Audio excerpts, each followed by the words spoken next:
Okay, hello everyone and welcome to my channel Cloud and AI with Kreature effects.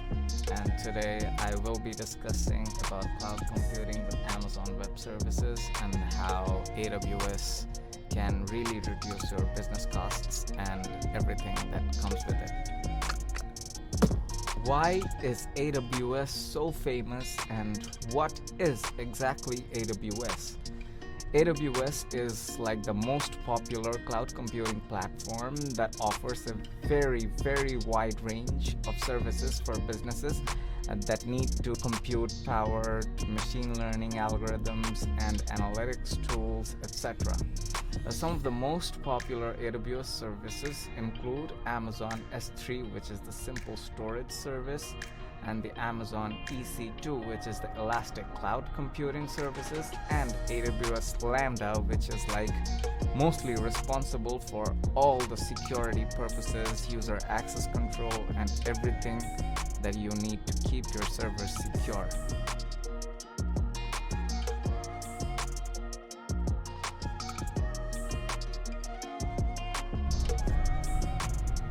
Okay, so here are 10 questions that frequently come up on AWS Cloud Practitioner exam. Okay, so the first question comes here. Which of the following are benefits of migrating to AWS Cloud? Choose only two. A. Operational resilience. B. Discounts for products on Amazon.com. C. Business agility. D. Business excellence. And E. Increased staff retention. Okay, so the correct answers would be A and C, because operational resilience, the cloud is designed to be highly available and scalable, which can help organizations improve their operational resilience and reduce the impact of failures or disruptions.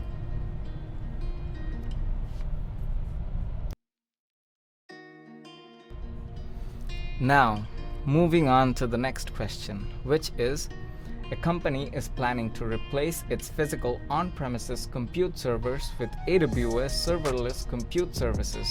Okay, so the company wants to be able to take advantage of advanced technologies quickly after migration. Which pillar of the AWS well-architected framework does this plan represent? A. Security. B. Performance efficiency. C. Operational excellence. Or D. Reliability. The correct answer is B, which is performance efficiency. The performance efficiency focuses on the efficient use of compute resources to meet requirements and how to maintain efficiency as demand purposes.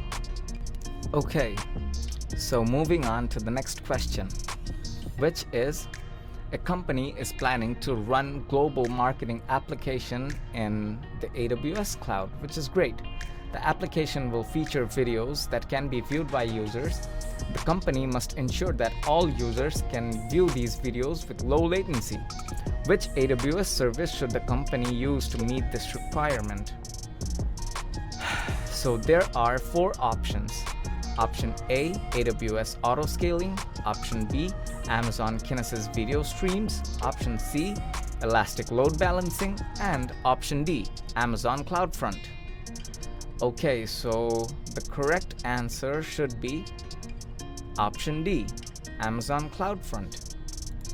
Okay, so why Amazon CloudFront?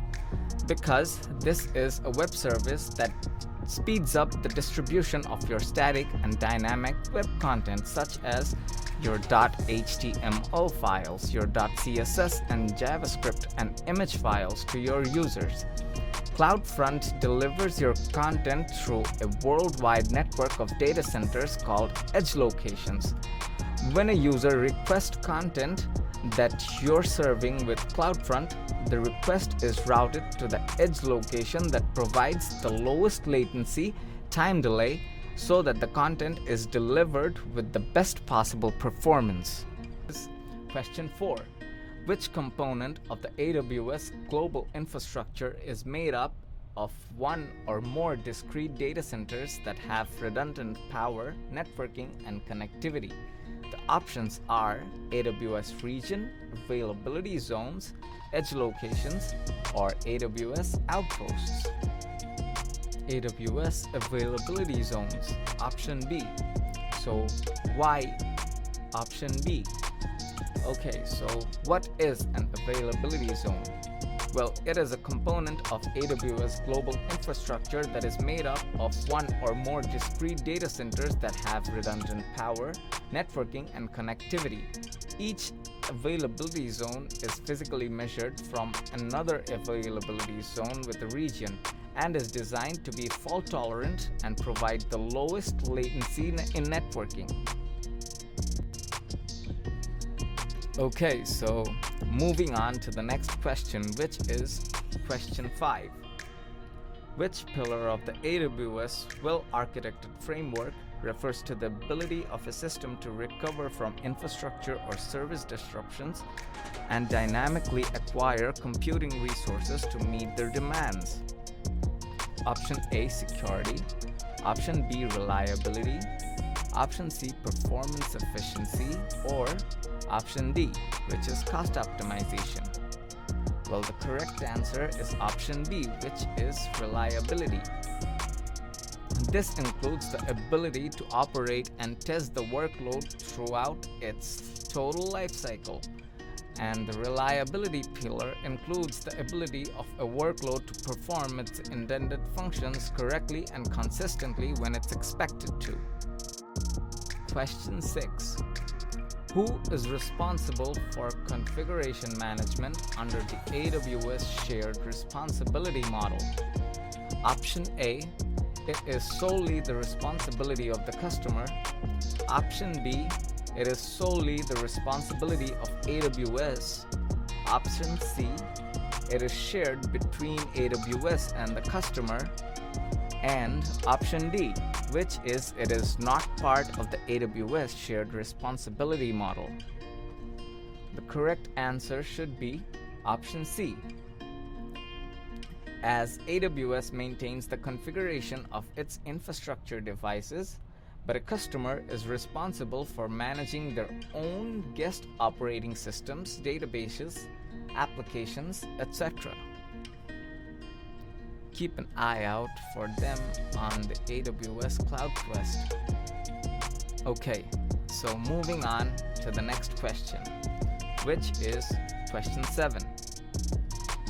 Which duties are the responsibility of a company that is using AWS Lambda? Choose 2. Option A, the security inside of code. Option B, the selection of CPU resources. Option C, patching of operating system. Option D, writing and updating of code. And option E, security of underlying infrastructure. The correct answers are option A and D. As Lambda runs your code on high availability compute infrastructure and performs all the administration of your compute resources. This includes server and operating system maintenance, capacity provisioning, and automatic scaling, code and security patch development, and code monitoring and logging. All you need to do is supply the code.